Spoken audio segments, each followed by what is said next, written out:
course. Privacy is a luxury reserved for bishops and emotionally distant nobility. You sleep next to two other boys.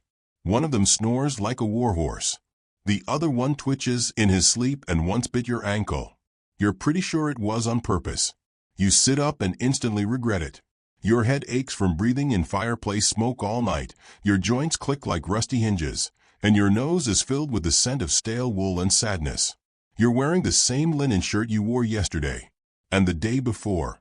You've washed it once. Ever. Laundry is not a daily activity. It's a semi-annual adventure that ends with the shirt being marginally cleaner and definitely smaller. Your shoes are not really shoes. They're stitched leather wrappings that have the sole of flip-flops and the durability of wet bread. You slip them on and feel every pebble on the floor beneath your feet. There are a lot of pebbles. Some of them are probably alive. You don't ask questions.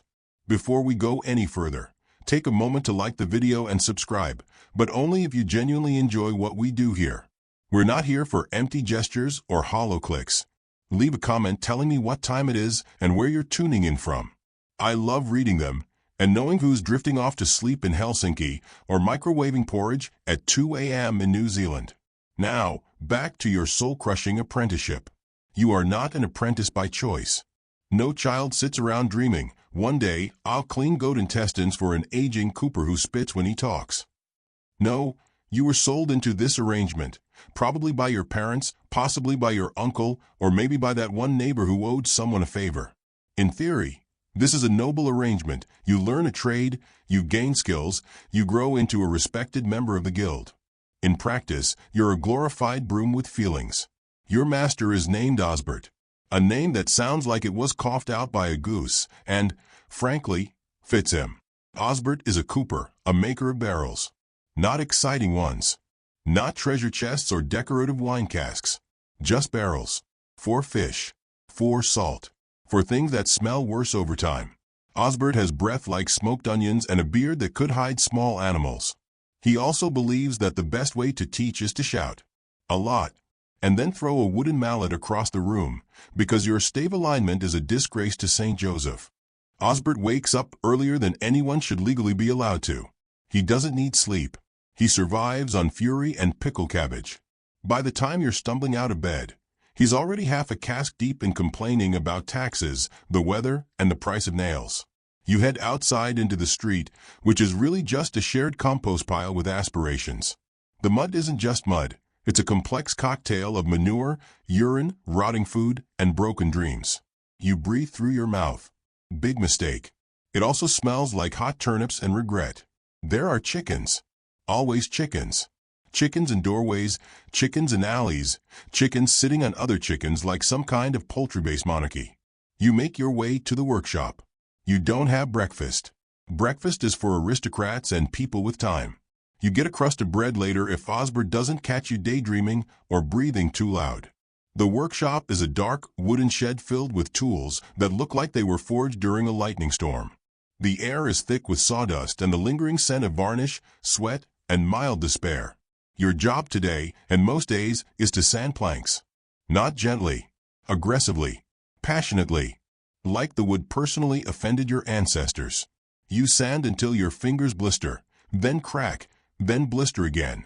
Osbert walks by occasionally to mutter things like, not smooth enough to hold water, or were you raised by pigeons? Every 10 minutes, someone drops something heavy.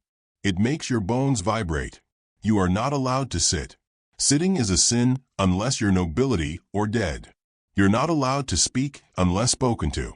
And if spoken to, the safest response is yes, Master Osbert, or no, Master Osbert, or occasionally, I'm sorry, Master Osbert, I didn't mean to bleed on the wood. You learn things. Slowly. Painfully. By watching and mimicking and sometimes getting smacked with a ladle. You learn how to bend wood with steam. How to shape iron hoops. How to spot woodworm and what it smells like, sadness, mostly. You learn that beeswax isn't for candles, it's for sealing the gaps between the staves. You learn that if you mess up even one barrel, it leaks fish brine all over the workshop, and then Osbert becomes emotionally unstable for 3 days. At mid-morning, you get your first break. Sort of. You're allowed to pee. Not in a toilet. Toilets haven't been invented yet in your price range. You find a bucket or a nearby bush, and if you're lucky, there's no line. You may also eat something, if you brought it. If not, well, maybe the bread from yesterday is still hidden behind that pile of shavings. Or you chew on your own sense of ambition. It's dry, but filling. The rest of the morning continues in a blur of wood, shouting, and mild dehydration. You're thirsty, but the well is a 10-minute walk, and you're only allowed 5 minutes. Also, the last time you went, someone fell in.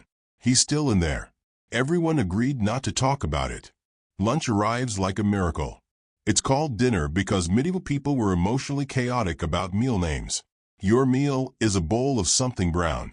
Could be stew. Could be boiled grain. Could be an existential metaphor. It has chunks in it. Some of them are meat. Others are best left unidentified. You eat slowly, not out of etiquette, but because chewing is the only thing keeping you from screaming. Afternoons are worse. Your muscles are tired. Your eyes sting. The light from the workshop window starts to look like divine judgment. Osbert makes you recite trade rules, guild bylaws, moral codes, the sacred rites of coopering. You repeat phrases like, the barrel must stand, else the craftsman shall fall, and always sand with the grain, lest splinters find your sin. You're not sure if it's actual guild code or if Osbert is slowly losing it. You're taught humility, not through lessons, through constant failure. The first barrel you make leaks. So does the second. By the third, Osbert sighs so hard you're afraid it'll blow the roof off. Eventually, you get it right. And then, somehow, wrong again. You don't get paid. Apprentices don't receive wages. You receive wisdom, and lodging, and bread when the rats haven't claimed it. But you're promised that, after 7 years, yes, 7, you'll become a journeyman. You'll be allowed to travel, work for others, maybe even earn coin. Maybe even, one day, have an apprentice of your own to emotionally damage in the name of tradition. As the sun sets, the workshop finally closes. Not out of mercy, just because candle wax is expensive and wood gets grumpy in the dark. You sweep the floors. Again, because the sawdust returns like an unpaid debt. You stack tools. You wipe down benches. You pray the mouse living in the corner doesn't make eye contact again. Dinner, which is called supper because, again, naming conventions are chaos, is another bowl of something. Soup this time. Thin. Gray. Mostly water, with occasional floating herbs and the faint whisper of chicken. You eat with Osbert's family. His wife doesn't speak. His children stare at you like you're a talking shoe. You try not to drop anything. You do. Twice. Then it's bedtime. Not out of comfort, but necessity. The sun is down. There are no lights, only candles, and you're not worth a whole candle. You return to your mattress. It's somehow damper than this morning. Your roommates are already snoring. You lie down, close your eyes, and try not to think about the next 2,555 days of this. But hey, at least you're not a gong farmer. Yet. You wake up in the dark. Again. The bell hasn't rung yet, which means you're either early or the town crier choked on his own beard. Either way, you lie in your straw mattress, listening to the distant rustle of rats committing petty crimes in the pantry. One of your roommates, the one with the twitchy leg, is murmuring in his sleep, possibly praying, possibly cursing, possibly possessed. You consider rolling over, but your back says no. Eventually, the bell tolls, and with it comes the full sensory experience of medieval morning. The smoke from last night's fire still lingers like a bad decision. Your shirt, still damp from yesterday's labor and sadness, greets your skin with a chill slap of hello again. Your shoes, or what remains of them, feel like they've been chewed on by a goat and then judged by a tailor. You rise. Slowly. Your joints crack like kindling. Your spine protests. Your soul briefly tries to crawl out the window. But you're up. Another day as an apprentice in the noble, punishing, questionably necessary trade of cooperage.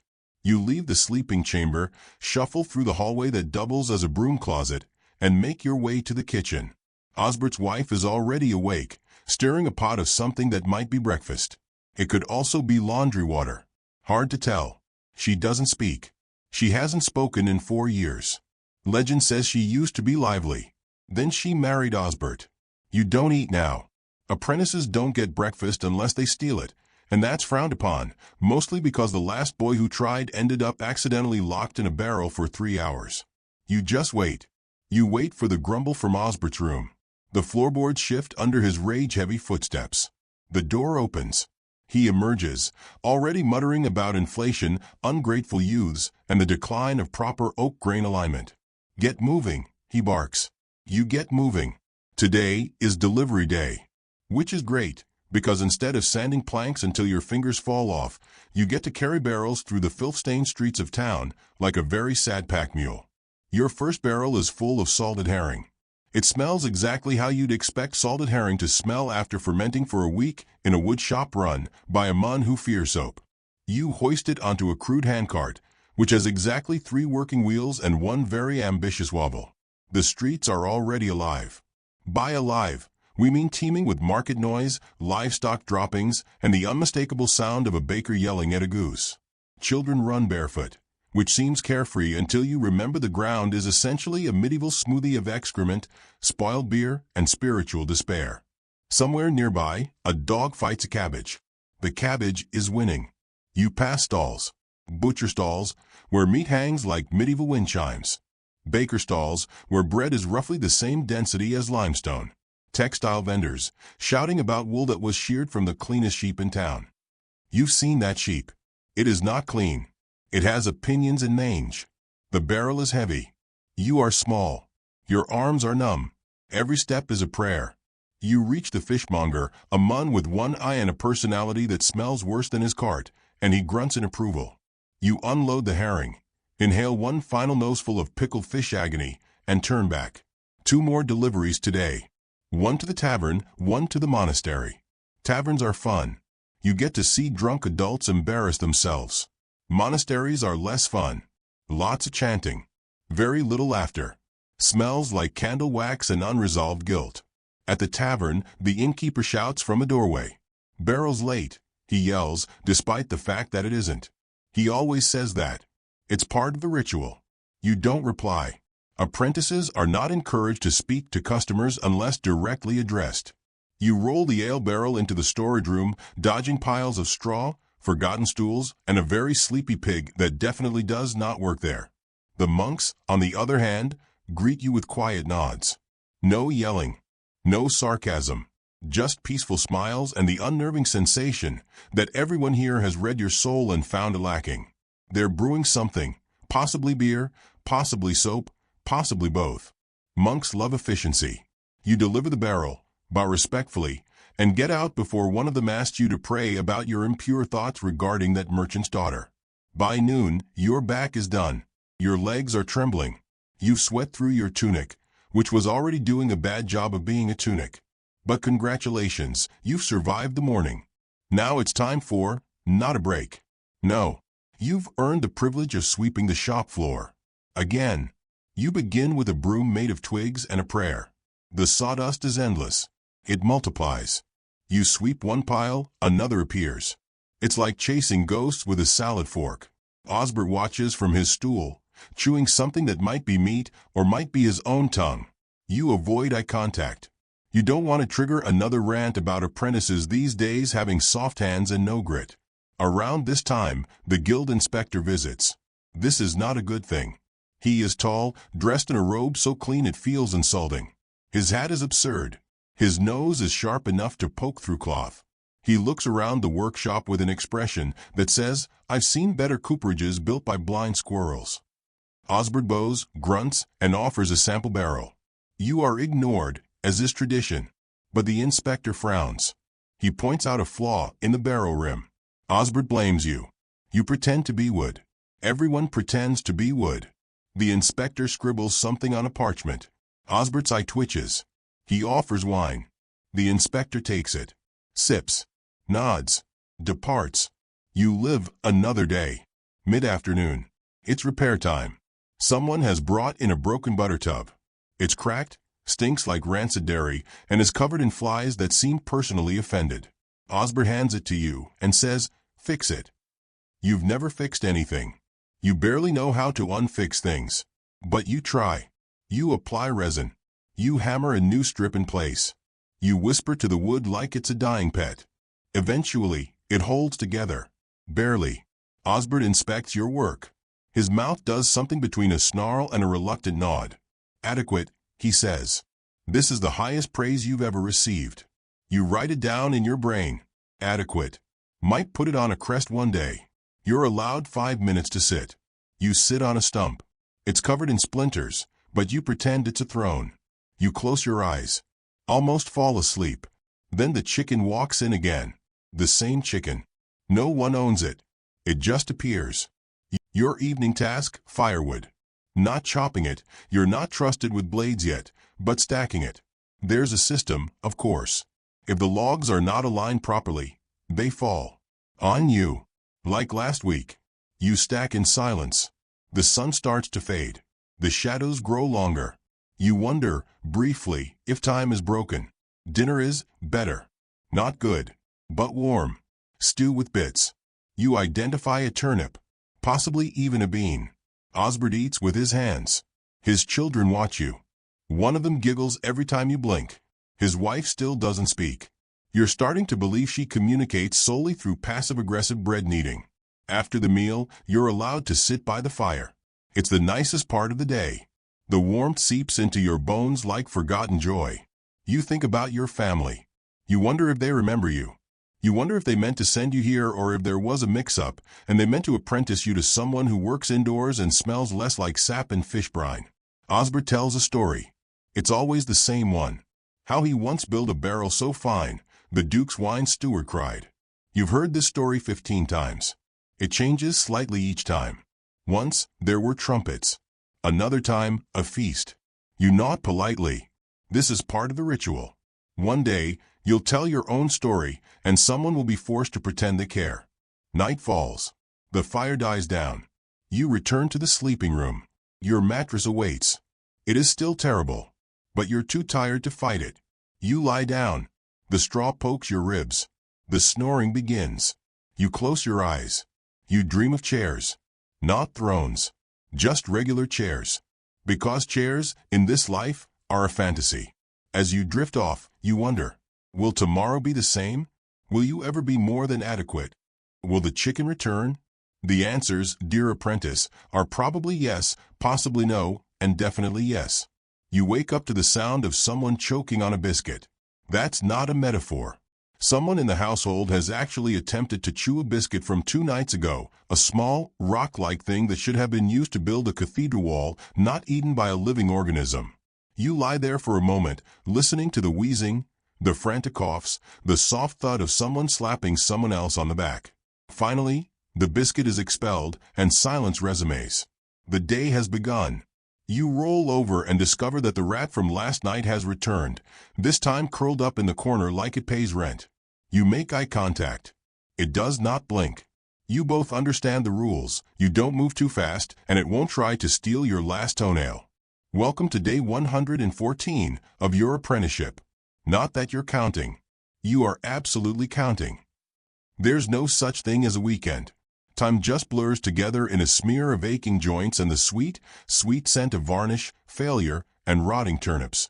You used to mark the days by meals, but since every meal tastes like yesterday's stew got into a bar fight with a moldy carrot, that system broke down too.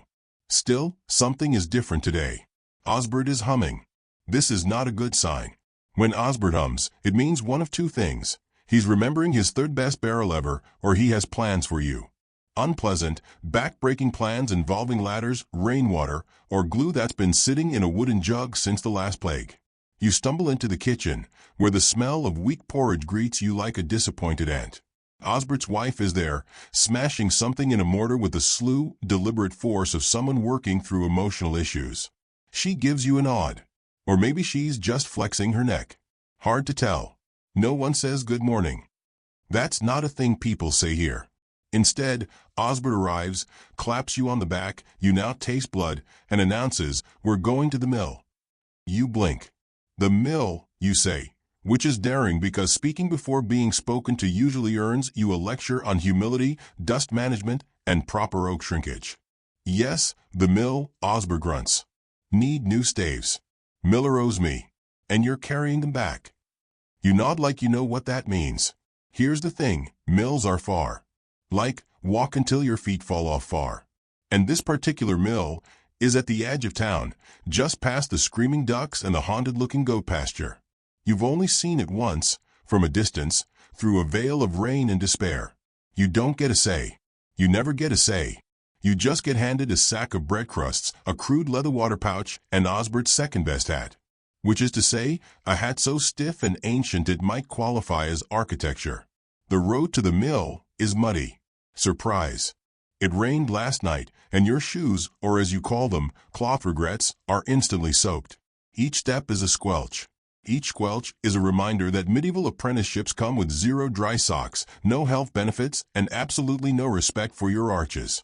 You trudge past the market, past the fishwives and their shrieking, past the barrow you helped deliver last week, now leaking slightly because the innkeeper tried to fix it himself using twine and wine-soak logic. Past a blacksmith yelling at his apprentice, who is crying but pretending he's just sweating really hard. Eventually, you reach the mill. It's loud. A wooden behemoth of creaking gears, thudding levers, and a water wheel that looks like it wants to collapse out of spite. The whole structure groans like an elderly dragon with arthritis. Grain dust floats in the air, glittering in the sunlight like misery disguised as magic. The miller is there, a man named Odo, who smells of flour and existential dread. He recognizes Osbert immediately and offers a grudging nod. They talk about planks, staves, and some terrible debt that predates your birth. You, meanwhile, are given the task of hauling 6 damp oak planks onto a hand sled that's seen better centuries. Each plank is roughly the size of your dreams and twice as heavy. You grunt. You wheeze. You hear your spine whisper why, in Latin. The sled groans under the weight. You begin dragging it back to the workshop, one agonizing inch at a time. You are a snail. A broken, resentful, splinter-riddled snail. Halfway back, it starts to rain. Of course it does. Your tunic absorbs water like it's training for a competitive sponge tournament. The sled becomes heavier. The mud becomes bolder. Children point and laugh. A dog follows you for 2 minutes, then decides you're beneath its time and walks away. You arrive soaked, blistered, and ready to punch the next person who says character building. Osbert just nods and says, put them by the kiln. That's it. No well done, no thank you. Just instructions. Always instructions. Then he hands you a saw. Today, you learn how to cut. Not the fun kind of cutting, like rebellion or theater. No. This is Coopering-style cutting, which involves precise measurements, careful angles, and the sudden realization that wood is both unforgiving and somehow smarter than you. Osbert shows you once. Very fast. He says things like follow the grain and mind the drift. You understand none of it. He walks away. You're alone with the saw and the judgment of centuries of forgotten apprentices. You try. The saw sticks, then slips, then bites. You nick the wood. You nick yourself. You consider just faking your death and fleeing into the woods to be raised by squirrels. But eventually, slowly, with all the grace of a one-eyed goat trying to ice skate, you manage a passable cut. It's crooked. It's wrong. It's adequate. Later that afternoon, you're put on sanding duty again. Not because Osbert trusts you, but because he doesn't trust you with anything that can splinter, spill, or explode. You sand in silence, the rhythm soothing and repetitive. Back and forth. Back and forth. You can feel your thoughts drifting. You think of rivers. Of clouds. Of never touching wood again. Until someone yells. The apprentice next door, some smug boy named Gilbert, has dropped an entire cask on his own foot. There's a cracking sound, followed by a string of swears that even the local executioner might find impressive. You peek through the slats in the wall and catch a glimpse of panic, blood, and someone fainting. You're reminded, once again, that your job, your real job, is not just about barrels. It's about survival.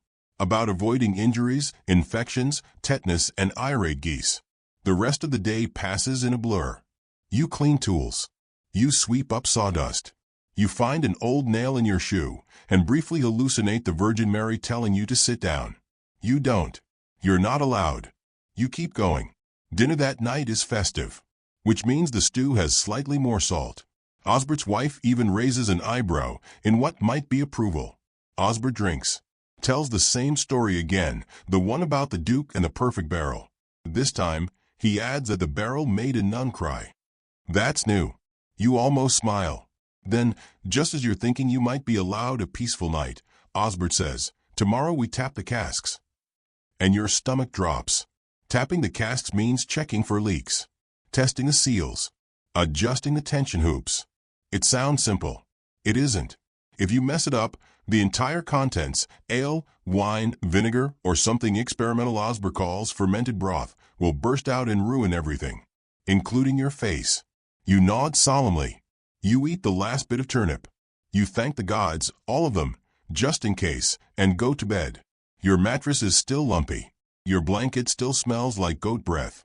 But somehow, tonight, it feels a little softer. Maybe it's the exhaustion. Maybe it's the wine fumes still stuck in your nose. Or maybe, just maybe, your body is finally learning how to stop caring. You close your eyes. Outside, the wind howls. The rat rustles. Osbert snores like a dying organ. And you, the humble apprentice, dream not of glory, not of gold, but of a future with a door that locks, shoes that don't bleed, and a meal with texture. Sleep well. You're dreaming about soup again. Not real soup. Not warm, fragrant, herby, satisfying soup. No.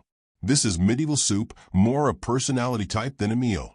You're ladling it in your dream. It smells like despair and turnip breath.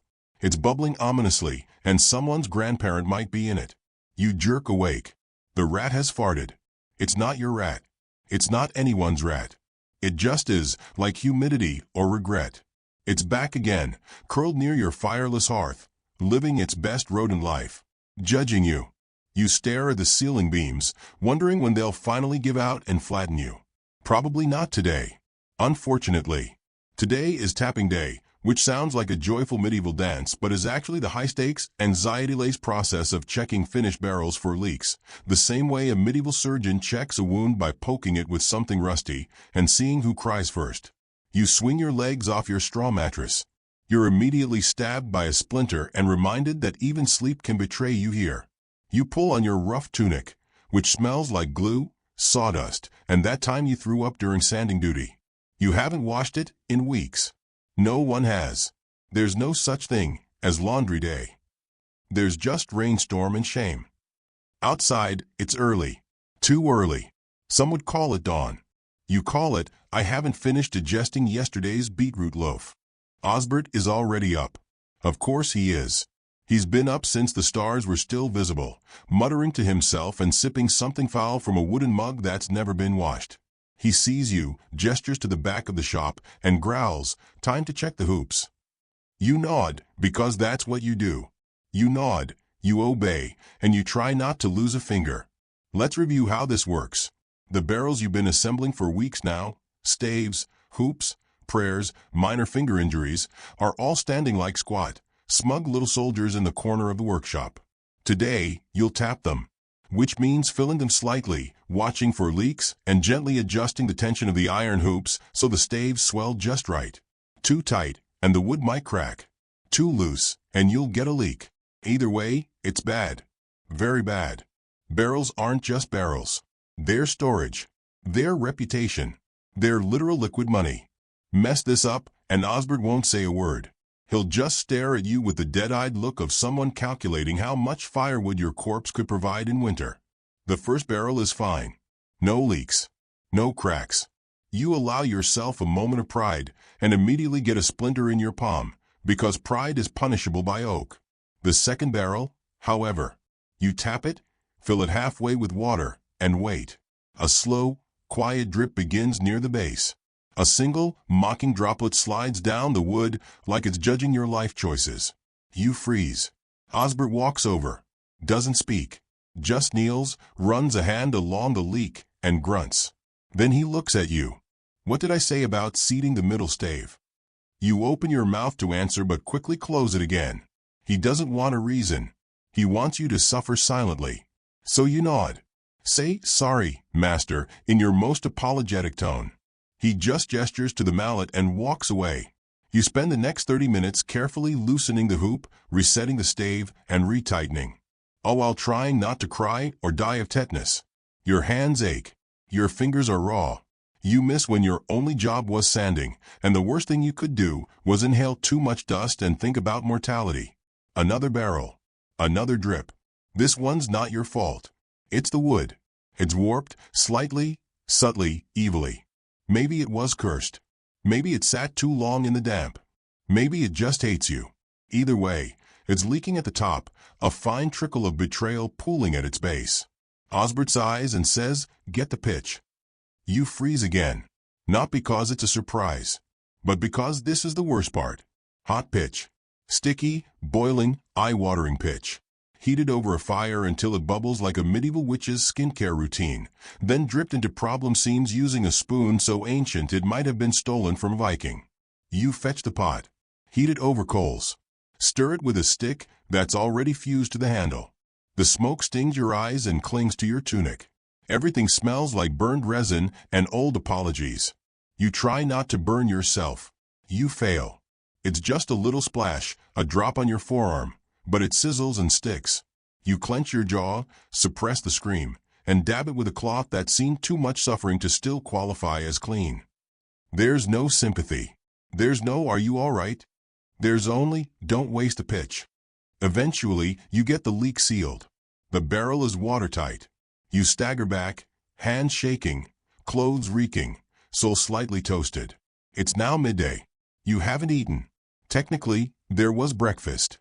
A small crust of bread and a smear of something that might have been cheese in a past life. You had half a mouthful before Osbert shouted, "Enough leisure," and you were banished back to the land of splinters and ruin. But now you're given a break. Lunch.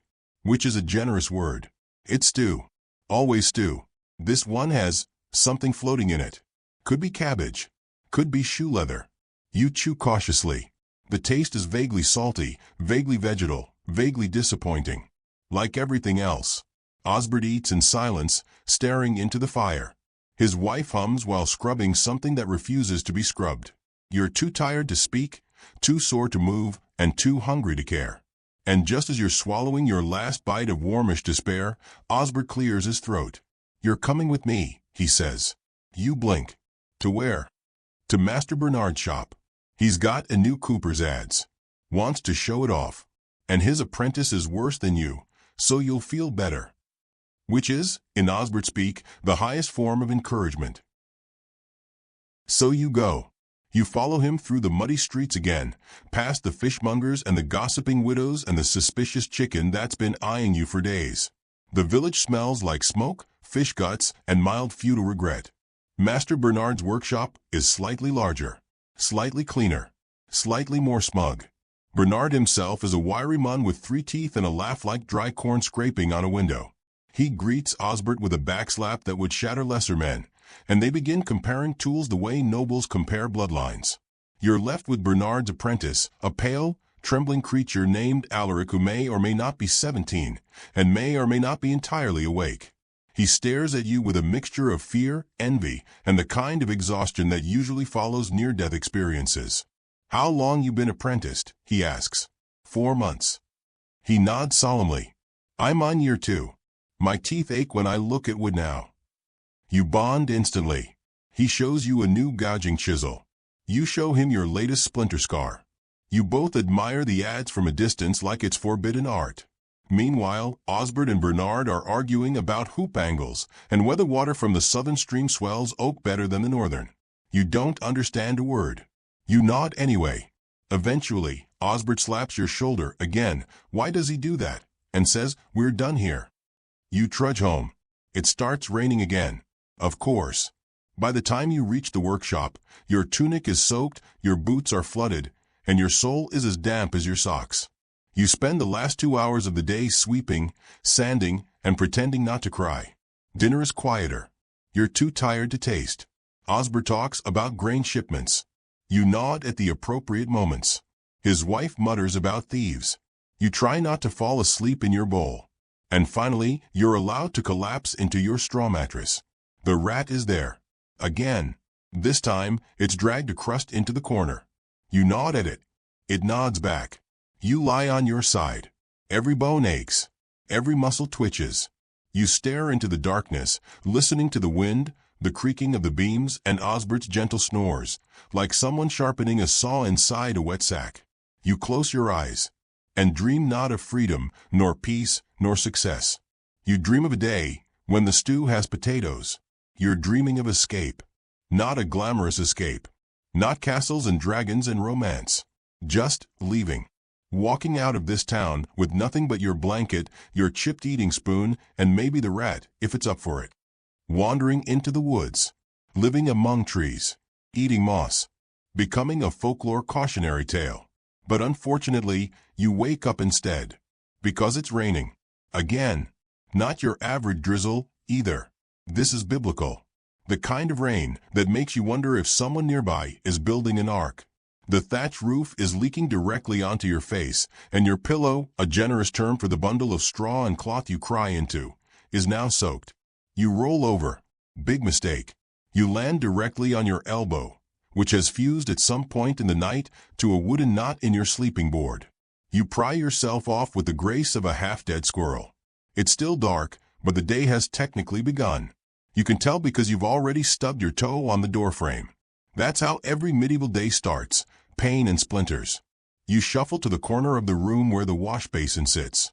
The water is icy, probably collected rainwater, mixed with whatever fell in overnight. There's something floating in it. You splash your face anyway, because hope died long ago. Osbert is already awake, of course. He's got that look again, the one that suggests he's been up since midnight, silently judging the moon. He doesn't greet you. He just points outside and says, "Flooded again." You blink. Look out. Oh, he's right. The workshop yard is underwater. Not entirely, just enough to turn the place into a swampy mess of mud, half-submerged tools, and floating bits of what used to be wood shavings. The barrels you helped make last week are up on planks, and a few are listing like drunken ducks. You sigh. Deeply. Profoundly. The kind of sigh that echoes across generations. So before you wade through mud deeper than your future prospects, take a second to like the video and subscribe. But only if you're actually enjoying this mess I call historical storytelling with emotional water damage. And drop a comment. Where are you listening from, and what time is it for you? It's always oddly comforting knowing we're all lying in bed thinking about wet socks and feudal trauma together. Now, back to the flood. Your job this morning is simple: salvage the tools, check the barrels, and shovel mud out of the shed. Which, by the way, is impossible. You cannot shovel out a substance that just keeps coming back in. You try anyway. There's no such thing as waterproof boots. You're wearing woven, leather-laced foot wraps that were never designed for puddles deeper than ambition. Within 5 minutes, your toes are soggy, your heels are raw, and one of your feet has begun to feel like it's developing trench foot, centuries before trenches are even invented. Still, you persist. Because what else are you going to do? Sit inside and sip tea? Tea hasn't reached your region yet. It's probably still hanging out somewhere in the Far East, waiting patiently for colonialism to ruin it. All you have is rainwater, stale ale, and lukewarm broth that smells like someone whispered the word onion at it last week. By mid-morning, the village reeve arrives. Now, the reeve, for those blissfully unaware, is like a medieval hall monitor mixed with a tax collector, with the attitude of a debt-collecting pigeon. His name is Gervis, which rhymes with nervous, and for good reason. Gervis is the kind of man who enjoys rules the way other people enjoy music. He has the face of a slightly disappointed goat, and he wears a tunic so aggressively beige it looks like he was born in it. He arrives on a cart, of course, a cart you're pretty sure is partially stolen. The wheels creak with every bump, and the horse looks like it's over this entire century. "Water's rising," he says, unnecessarily. Osbert nods. "I noticed." "I'm checking barrels," Gervis adds, which makes everyone slightly tense. Because this isn't a casual check. This is a tax-adjacent inspection to make sure local coopers aren't cutting corners, using inferior wood, or, heaven forbid, storing extra ale off the record. You and Osbert watch nervously as Gervis waddles from barrel to barrel, poking, sniffing, occasionally licking. "Why, Gervis? Why?" and making notes on a bit of parchment that's getting wetter by the second. Eventually, he stops in front of a half-finished cask. "This stave's warped," he announces. Osbert frowns. "It's not done." "Still warped." There's a tense silence. Gervis writes something down, smirks slightly, and then waddles off. You're too afraid to ask what he wrote. Probably something like apprentice needs flogging or barrel guilty of tax evasion. When he finally leaves, the tension breaks. You and Osbert return to work, with slightly more muttering than before. The rest of the day is spent drying tools, stacking firewood out of the water, and rebuilding one of the smaller sheds that collapsed under the weight of what shingles and poor decisions. By the afternoon, your back feels like it's been hit with a cart. Your legs are cramping. Your hands are so calloused you're starting to feel more wood than human. That's when the messenger shows up. Oh, yes, a messenger. A real, official one. With a tabard and everything. He's soaking wet, covered in road grime, and riding a horse that looks 2 insults away from retirement. He hands Osbert a rolled piece of parchment sealed in wax. Osbert reads it, snorts, then hands it to you. It's from the Abbey. You read the words slowly, lips moving slightly, because your education was mostly how not to die from improperly hoop barrels. It says, "The Abbey requests the delivery of 5 full casks of barley ale by week's end. Payment to be made in candles and parchment. Failure to comply will result in ecclesiastical disappointment." You look up. Osbert's eyes. "Right," he mutters. "No rest, then. So that's your new mission. Ale for the Abbey. Of course, this means fermenting, testing, hoop sealing, drying, checking, sealing again, labeling, and transporting 5 full barrels, in a flooded town, during a rainy week, while avoiding Gervis's clipboard of doom. It's going to be awful. But you don't say that out loud. You just nod, because your job isn't to complain. Your job is to suffer quietly, question your life choices at night, and occasionally feed the rat. That night, as you slump over your now dry bedding, you hear Osbert mutter something about needing new pitch for sealing the barrels. You volunteer to fetch it. He raises an eyebrow. "You? Out? Alone?" You nod. "I'll be quick." He shrugs. "If you die, I'll find another." Warm encouragement. So you grab your cloak, slip out into the rain, and head to the pitchmaker's hut near the edge of the village. The road is dark, muddy, full of ominous puddles. You step carefully, trying not to fall. Along the way, you pass a group of monks, travelers from the Abbey, probably. They nod solemnly at you, then continue muttering Latin and looking vaguely mysterious. You wonder, for a moment, what life would be like as a monk. No coopering, no Osbert, no barrels, just books, candles, prayer. Sure, you'd still be cold, hungry, and perpetually itchy. But you'd have reading privileges. That's practically wealth. You arrive at the pitchmaker's hut, knock 3 times, and wait. He opens the door, bleary-eyed, holding a small pot and a ladle. You explain the order. He grumbles, hands you the bubbling black goo, and shuts the door before you can thank him. Classic pitchmaker. You trudge home with the pot, carefully balancing it as the wind picks up. It's now raining sideways. Your cloak flaps dramatically, behind you like a very soggy superhero. By the time you return, Osbert is asleep. You place the pot near the hearth, change into your driest rags, and collapse into bed. The rat is missing tonight. Possibly gone. Possibly drowned. Possibly found a better apprentice to haunt. You lie there, staring at the ceiling, listening to the rain, and thinking about monastic life. Not for the peace. Not for the holiness. For the books. And the naps. You drift off eventually, your dreams filled with abbeys, libraries, and dry socks. But mostly, dry socks. You wake up to silence.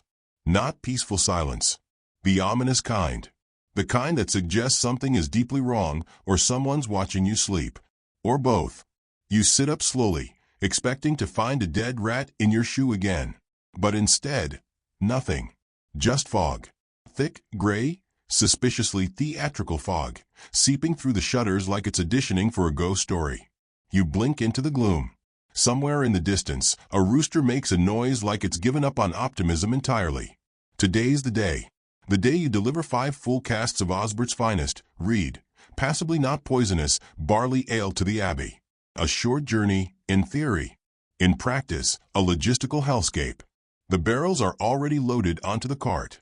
Osbert's been up since before the cock crowed, probably because the rooster lives in his nightmares and he hasn't truly slept since the famine of 1297. You shuffle outside and instantly regret your existence. The fog clings to you like guilt. Cold, wet, persistent guilt. Every footstep squelches. Your socks are immediately wet. Again. Somehow you've never once had dry feet in this entire profession. Osbert hands you the reins of the donkey. Yes, donkey. Because you're not fancy enough for a horse, and last time you borrowed one, it bit the parish priest and became the subject of a sermon on demonic possession. This donkey is named Edwine. He has the personality of a slightly resentful turnip. He walks when he wants, stops when he wants, and chews everything in reach, including cartwheels. Get going, Osbert mutters. And don't let them swindle you. Monks are worse than merchants. You nod, climb onto the cart, and begin your noble pilgrimage to beer-related holiness. The road is bumpy. It's always bumpy. You suspect the road was designed by someone who hated wheels. Every few feet the cart lurches, threatening to eject you into the underbrush. Edwine trots along at a glacial pace, occasionally farting with unsettling force. So before you descend fully into this misty medieval misery, take a moment to like the video and subscribe, if you're still awake and not already dreaming of warm soup and clean underwear. Drop a comment and let me know where in the world you're listening from and what time it is for you. Seriously. That's half the fun, knowing there's someone in Finland drifting off to the sound of ye old donkey farts. Back to the road. The abbey is about 6 miles away, which in modern terms is 20 minutes by car. But in medieval terms, that's a journey, a quest, a feat of endurance only slightly less terrible than childbirth or surviving Lent without cheese. You pass a few villagers trudging the other way. One of them is wearing an entire rabbit as a hat. Another is trying to sell turnips from a sack that smells like betrayal. Eventually, the fog lifts just enough to reveal the abbey on the horizon. It's an impressive building. Towering stone walls, high arched windows, and a bell tower that rings precisely whenever you're trying to sleep in. You roll up to the gate and pull the cord. A minute later, a monk appears. He looks about 12 years old and extremely judgmental. "What's your business?" he asks. You point at the cart. "Ale delivery." He sniffs, then disappears. A few moments later, a different monk shows up. This one's older, wiser, possibly drunk. He squints at the barrels, then at you. "You're late," he says. "You are not. You arrived exactly when you were supposed to. But you know better than to argue with monks. They don't sleep, they barely eat, and they're all one theological disagreement away from turning into inquisitors. So you nod. "Apologies, brother." He grunts and waves you through. Inside the abbey courtyard, things are quieter, calmer, almost unnervingly so. You park the cart and begin unloading barrels. Monks shuffle past, some praying, some carrying buckets, one loudly arguing with himself in Latin. Eventually, you get all 5 barrels off the cart and set them in the corner of the cellar. The cellar is dark, damp, and filled with the scent of yeast, candle wax, and vaguely repressed desire. A different monk arrives, this one wearing a slightly fancier robe. That means he's important. Probably the cellaro, the man in charge of food and drink, which, in a place like this, is the medieval equivalent of being head of HR and also the liquor cabinet. He inspects the barrels, taps one, and takes a small sip. You wait, holding your breath. He nods. "This'll do." You release your breath in a rush of pure relief. You won't be flogged today. Probably. He hands you a small pouch. Inside, 3 candles, a thin sheet of parchment, and what might be a button. "Payment," he says. You look down at the items. Then back up. There is no ale-based conversion chart in your head, but you're almost certain this isn't a fair trade. Still, you smile politely and nod. "Thank you, brother." He leaves. You are now standing in a cold stone room with nothing but a half-frozen donkey, damp socks, and 3 inches of wax-based capitalism. You decide to snoop. Not in a criminal way. Just casual exploration. A bit of medieval loitering. You wander the halls, pretending to be lost. The abbey is massive, narrow stone passageways leading to small rooms, libraries, and chapels. You pass one monk writing with a quill, muttering angrily about spelling. Another is polishing a chalice, like it personally offended him. Eventually, you stumble upon the scriptorium. This is where the real action happens. Rows of desks, scrolls, bottles of ink, candles, and monks bent over their work like academic goblins. One of them is copying a book, so slowly you wonder if he's just drawing each letter from memory. You pause, watching, fascinated. Books are rare. Books are magic. In a world where most people can't spell their own name, the idea that someone can write entire ideas down and read them again later is practically sorcery. You quietly approach a side table where scraps of parchment have been discarded. One of them contains a drawing, a crude little sketch of a donkey next to the word asinus. You decide to keep it. A little souvenir of your spiritual errand. Then, something strange. From behind a door nearby, you hear shouting. That can't be right. You edge closer. The door's cracked open just slightly. You peek. Inside, a group of monks. Arguing. Not about sin or doctrine or who gets the biggest slice of communion bread. No.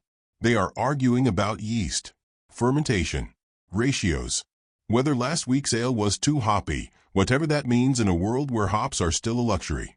One of the monks, red-faced and sweaty, slams a ledger shut and yells, "You don't dry the grains, you roast them. You want flavor or do you want porridge, Brother Stephen?" Brother Stephen glares. "We do not speak of the porridge incident." You blink. Twice. It's like watching Gordon Ramsay with a vow of silence that was recently broken. Eventually, you back away. Gently. Quietly. You don't want to be drawn into the yeast wars. On your way out, you spot a small garden. A peaceful patch of green, filled with herbs, flowers, and one very judgmental goose. You sit for a minute, soaking in the stillness, the sunlight, the smell of mint and slightly rotten cabbage. This is nice. You wonder, again, what life would be like here. Cloistered. Monastic. You'd wake early, chant psalms, scrub floors, and write about theological despair in very neat handwriting. No Osbert. No splinters. No Gervis with his parchment of doom. But no freedom either. No laughing. No dancing. No sleep-ins. No spontaneous swearing when you stub your toe. Just prayers, scrolls, and fermented theology. Eventually, you stand up. The donkey is still waiting. You load your empty cart and begin the long ride home. As you leave the abbey, a monk hands you a small loaf of bread. "A gift," he says. You nod, touched. Then you bite into it and nearly break a tooth. Ah, yes. Charity bread. Made with love. And rocks. The ride home is quiet. You chew thoughtfully. The fog has lifted, but the road is still a mess.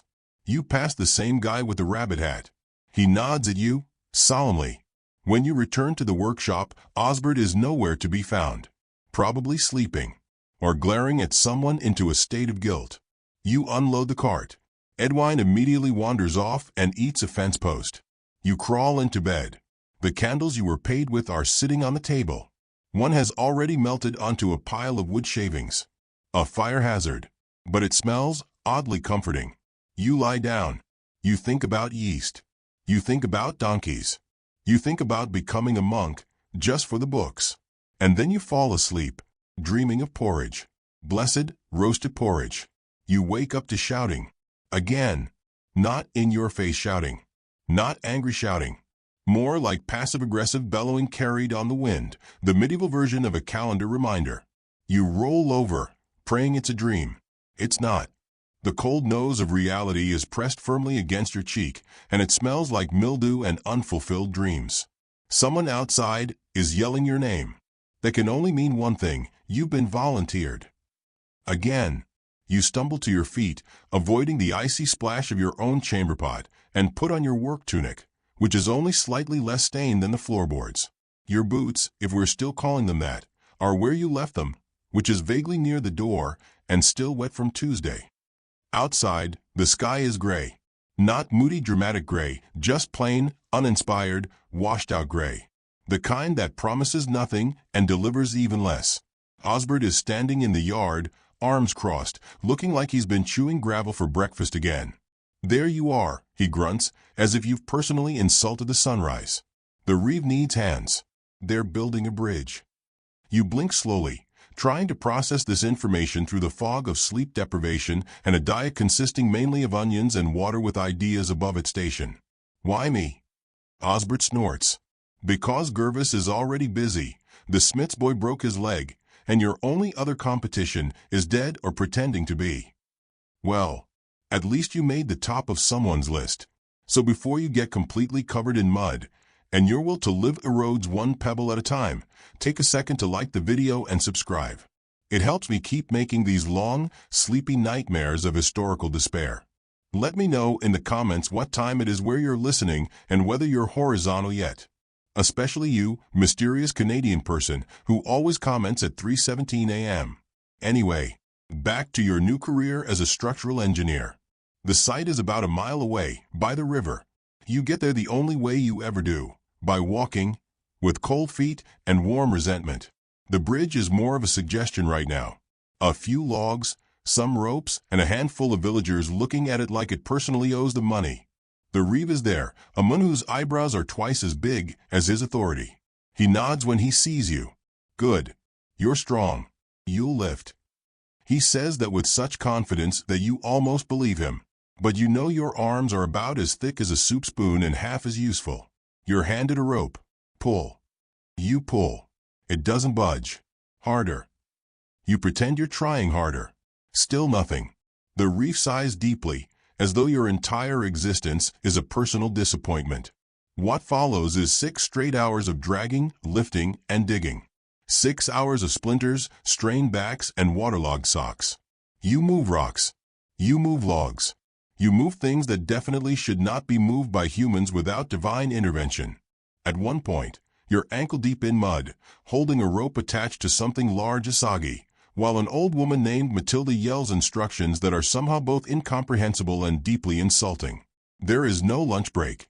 There is, however, a bucket of barley gruel that someone has generously decided to share. It's a consistency of wet sand and tastes like despair boiled with a hint of wood smoke. The bridge project, like all medieval infrastructure, is an exercise in collective suffering. No one knows exactly what they're doing. There are no blueprints. The plan is mostly just shouted suggestions and occasional theological advice. Brother Stephen, yes, the one from the abbey, shows up halfway through to pray over the foundation stones. Blessed be the labor of our hands, he intones, waving a sprig of rosemary like it's going to keep the entire structure from collapsing into the river. He then trips over a log and falls face first into the mud. Spiritual protection denied. The day drags on. You've stopped filling your feet. Your hands are blistered. Your tunic is now mostly brown, regardless of what color it began as. Probably gray. Everything in your life is some shade of gray. At some point, a child throws a frog at you. You don't know why. You just accept it. That's your life now, frog-based assaults and rope burns.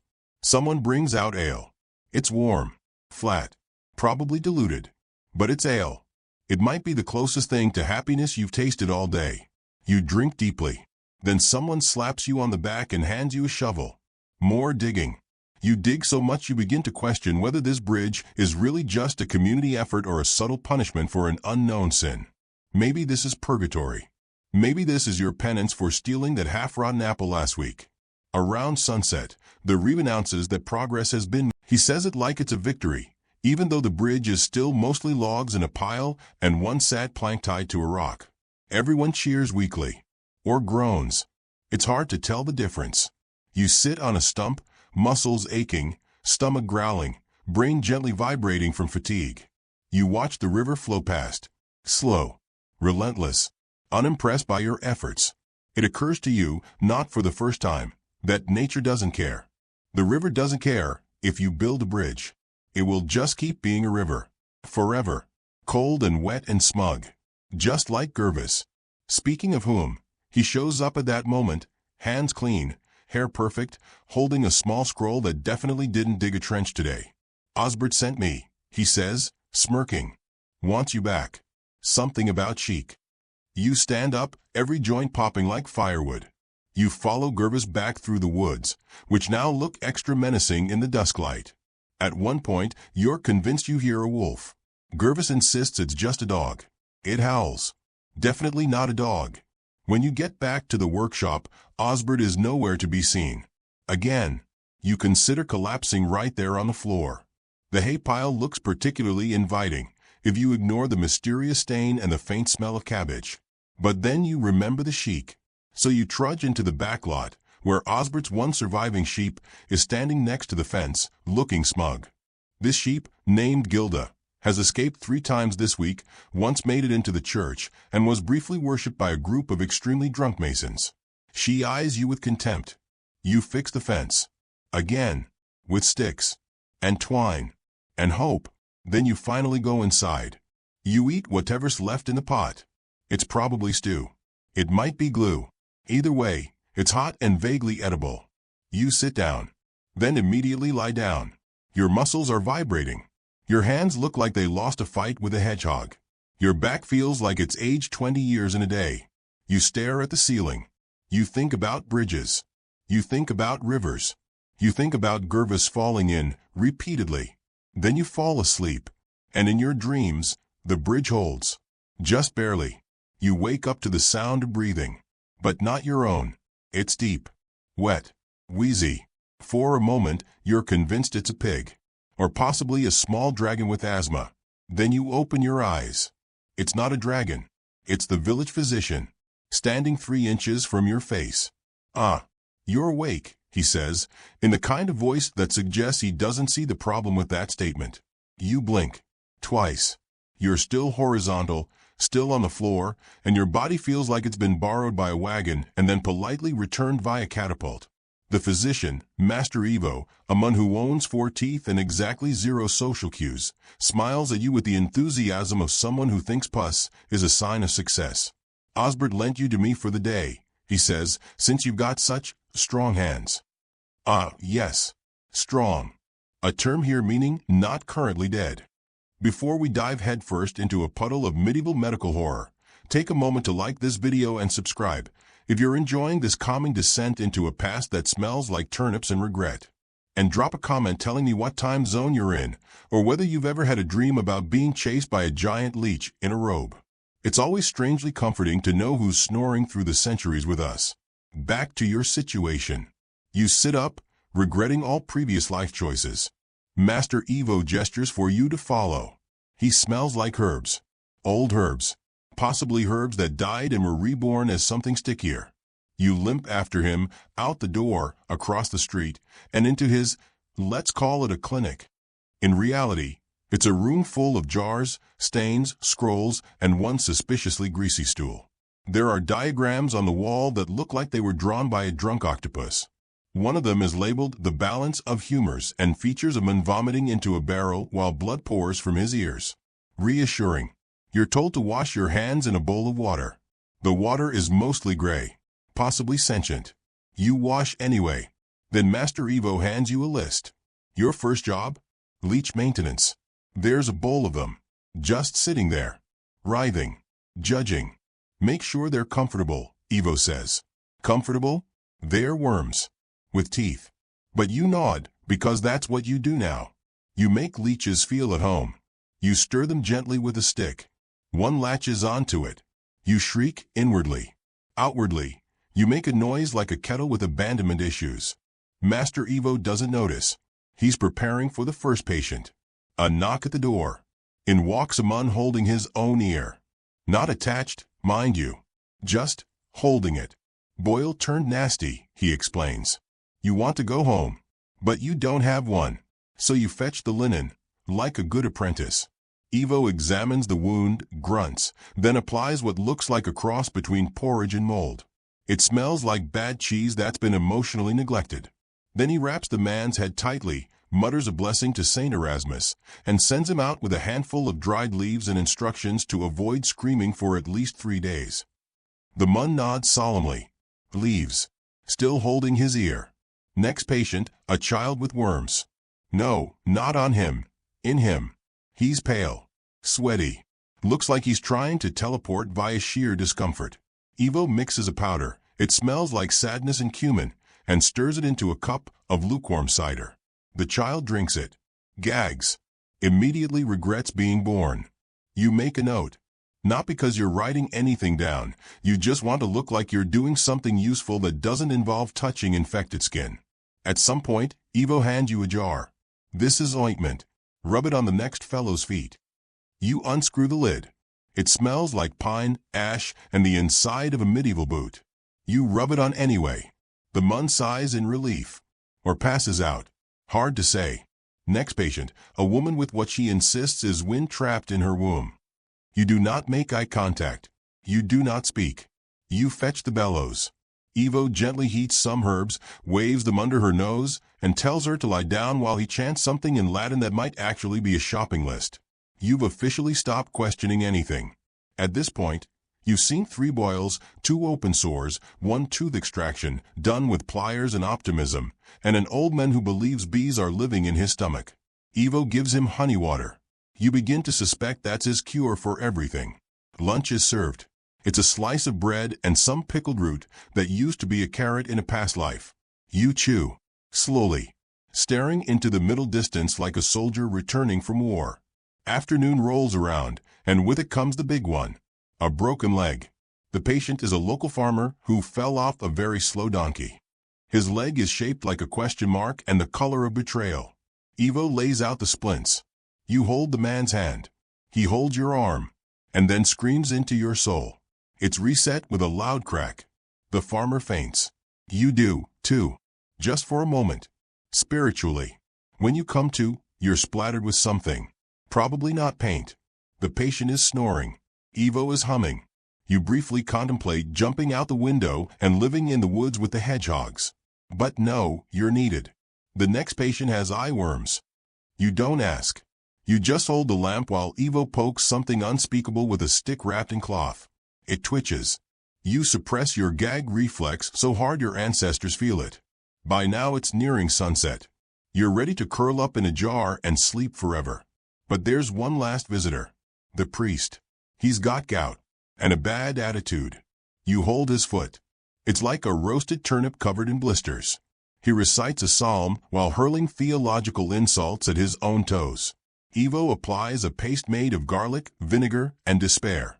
The priest mutters a curse and limps out, muttering about divine judgment and poor footwear. Finally, it's over. You sit down. Evo pats your shoulder. Well done, he says. You've got the makings of a fine assistant. You look down at your apron. It's stained with blood, bile, pus, and at least one unidentifiable fluid. You've touched more skin than you ever wanted to. You smelled things that have permanently altered your sense of hope. But you survived. Just.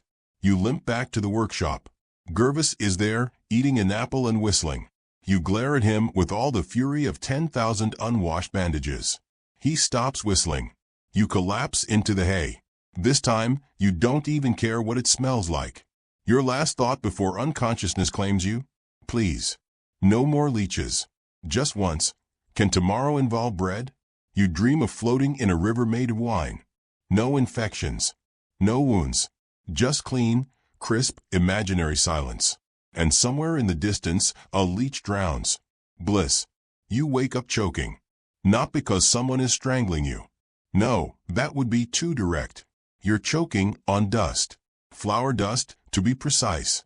And a little rat hair. Possibly guilt. You sit up. Your mouth is dry. Your nose is full of powder that smells like stale biscuits. And there's a small paw print on your forehead. Welcome to the mill. You don't remember agreeing to this. But here you are, lying in a corner of the mill house, surrounded by sacks of grain and dreams that died in a fog of wheat particles. Gervis is nowhere in sight, of course.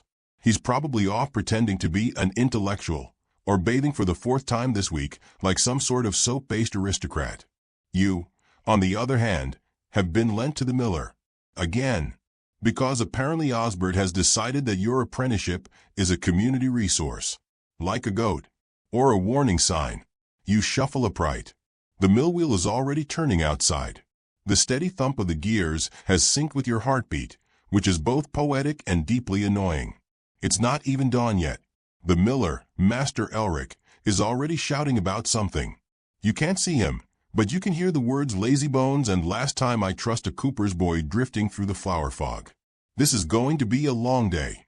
Before you fully resign yourself to a shift that involves both rodents and repetitive motion injuries, take a moment to like this video and subscribe, only if you're genuinely enjoying these soothing tales of discomfort and historical employment trauma. Let me know in the comments what time it is for you, and whether you're horizontal, vertical, or emotionally diagonal. It's oddly comforting knowing who's out there, nodding off with us in the shared misery of yesteryear. Back to your task, the mill. It's not glamorous. It's not exciting. It's just loud, dusty, and full of repetitive labor that will definitely give you early onset back problems. First job of the day? Turning grain into flour. Sounds simple, right? Wrong. Step 1. Drag the sacks of barley to the hopper. They are heavy. You are not. You try lifting one. It doesn't move. You try dragging it. It tips over. Barley spills everywhere. The rats cheer internally. Elric appears, red-faced and already sweaty. He helps you lift the sack, mostly by doing it himself while muttering about children these days and soft hands like a bishop's choir boy. You finally get the sack into place. The grain starts pouring into the grinder. You're handed a broom. Keep the chute clear. You sweep. Constantly. Because flour is apparently sentient and bent on rebellion. It floats. It sticks. It gets into your eyes, your ears, and the very fabric of your soul. Your lashes are white with it. Your hair looks like it aged 50 years. Your nose itches. You sneeze. It echoes. Somewhere, a rat sneezes back. Mid-morning, a cart arrives. More grain. Of course it does. You unload it. Your spine makes a noise like a medieval lute tuning itself out of protest. The cart driver offers you a piece of dried apple. It's mostly shriveled and tastes like wood, but you thank him like it's a gift from the gods. Around this time, Elric decides you're ready for the next responsibility, flour sifting. He hands you a sieve the size of a wagon wheel. You want it light, he says, not like the glue Osber passes off his bread.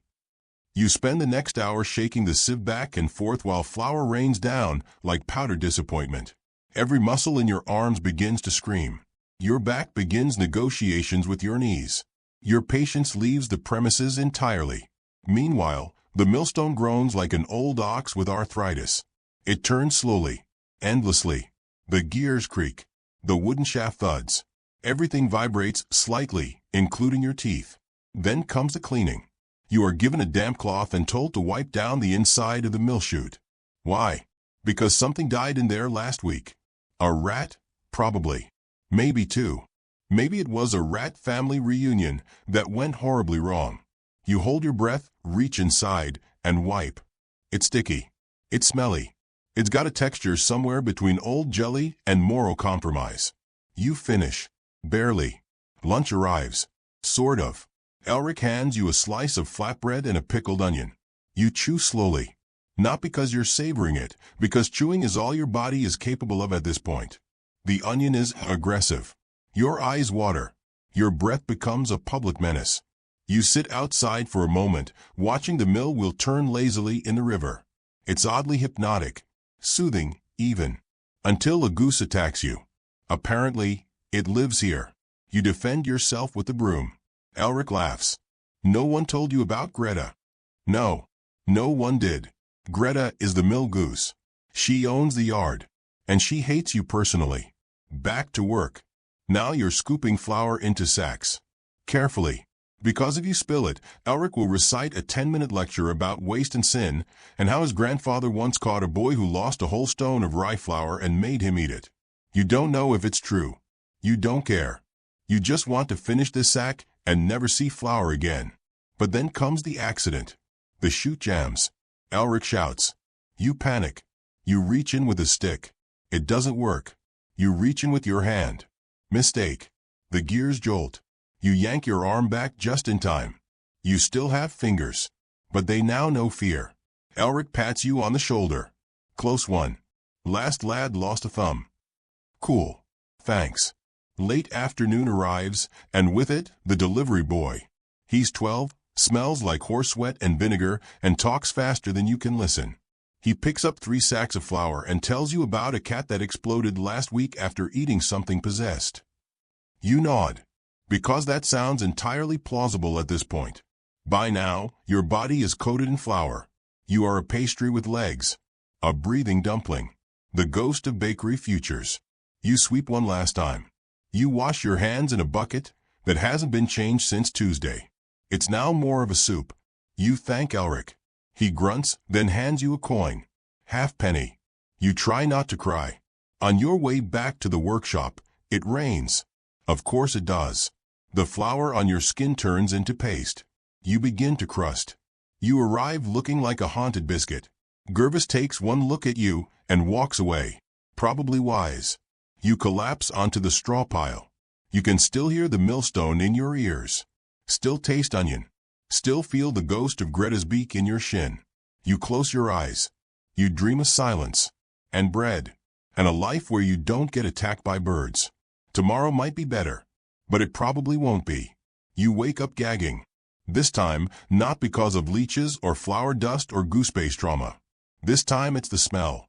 Something between rotting meat and a wet boot that's been gently microwaved in human despair. A scent that reaches deep into your brainstem and pokes your dignity until it whimpers. You open your eyes. You are not in bed. You are outside, barefoot, standing in a puddle. A very suspicious puddle. Your master, Osbert, is standing behind you holding a note and a wax-sealed letter. The tanner needed help, he says. You need humility. Seemed like you don't respond. Mostly because the inside of your mouth has shut down to prevent the air from entering it. You are now the apprentice to the tanner. Temporarily. Allegedly. Maybe permanently, depending on how much Osbert values free labor. This is your lowest point. Congratulations. Before we dive face first into a vat of medieval filth, take a moment, if you still have the will, to like this video and subscribe. Only if you're enjoying this gently horrifying stroll through humanity's past. And drop a comment letting me know what time it is where you are and whether you're watching this to fall asleep, zone out, or mentally prepare to quit your day job. It's always strangely reassuring to hear from others also marinating in this stew of historical nonsense. Back to your life. Let's talk about tanning. No, not the kind that involves sand, sunshine, and slightly embarrassing tan lines. This is medieval tanning. As in, turning dead animal skin into something vaguely usable, usually while ruining your own sense of smell for eternity and alienating every potential friend within a half-mile radius. The tanner, Master Edric, greets you with a wave of his elbow, because his hands are submerged in a vat of lie and regret. Right on time, he says cheerfully, even though no time is ever right for this job. You're already trying not to breathe. The air is thick, heavy, oily, like breathing through a stew made of wet socks and corpse whisper. You're handed a leather apron. It does nothing. You are led to the pit yard. And this is where things get real. Because tanning, real, medieval tanning, begins with rotting flesh. The first step is dehairing the hides. And how do you do that? With urine. And lime. And sometimes, dog feces. Yes, dog feces. You stare into a vat. It's bubbling. It looks like porridge. It smells like betrayal. Your job is to stir it. You don't ask what's in it. You already know too much. You begin to stir. It's thick, heavy, resists you like an angry pudding. Occasionally, a clump of something unidentifiable floats to the surface like a tiny warning. You gag, but you keep stirring. Master Edric comes. The tune is cheerful. The mood is not. You move on to the fleshing beam. It's a large wooden bench with a curved top. The hide is draped over it. You're handed a blunt knife. Scrape off the remaining bits, Edric says. The bits are skin, fat, occasionally, something chewy. You scrape. The texture is unforgettable. Like warm, wet paper towel. Your eyes water. Your soul cries. Somewhere, a raven watches you and shakes its head. You pause to wipe your brow. Realize your sleeve is covered in something brown. Not asking. Never asking. Next step, the tanning pits. These are deep holes filled with water, tannin-rich tree bark, and time. Lots of time. The hides are placed inside and left to soak for months.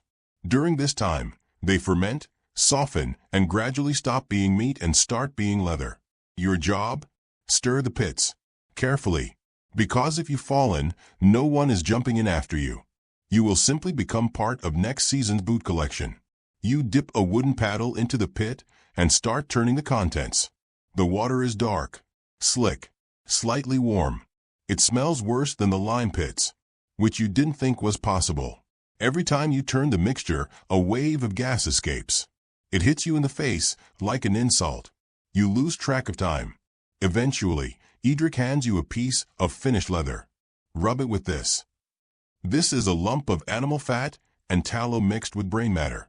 You want to die. You rub anyway. The leather slowly changes color, becomes more flexible, more usable, more like something a nobleman might wear while yelling at peasants for being dirty. Irony. You work until your hands are slick, your eyes sting, and your sense of purpose has crawled into a corner and expired quietly.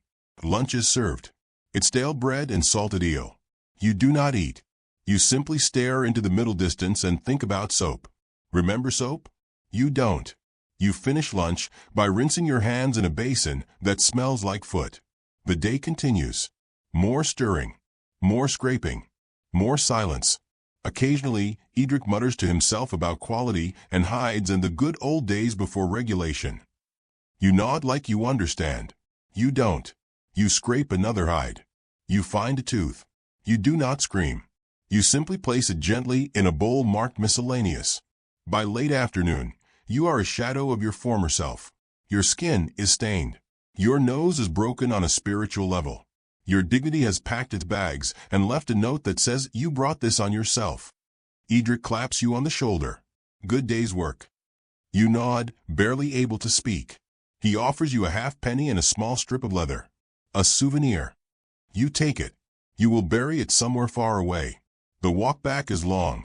The other apprentices can smell you from across the street. You pass Gervis. He makes a noise like a wounded animal and runs. You collapse outside the workshop. You are not allowed inside. Rightly so.